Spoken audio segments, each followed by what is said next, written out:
नमस्कार मंडळी. सकाळी सकाळी फ्रेश झाल्यावर कळलं की नवऱ्याने चिकन आणलं आहे आणि मस्तपैकी धुवूनही ठेवलं आहे.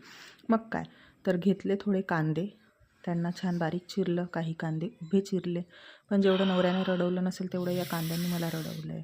मग काय तेल गरम केलं, त्यात टाकले खडे मसाले आणि हा कांदा मी कडक तेलात फ्राय केला. बदला तो नहीं था और उसके जल पे हमने नमक भी छिड़क दिया.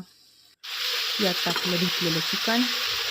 मस्त चिकन शिजवून घेतलं. नंतर हा काळा कुट्ट केला कांदा त्यात टाकलं हे आणि याला मस्तपैकी बारीक वाटून घेतलं. या बारीक वाटणाला पण उकळत्या तेलामध्ये फ्राय केलं. त्यात टाकले कोरडे मसाले आणि मिक्स केलं. त्यानंतर ते व्यवस्थित शिजवून घेतलं तेल सुटेपर्यंत.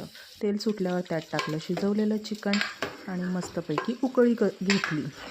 उकळी आल्यानंतर त्यात टाकली बारीक चिरलेली कोथिंबीर.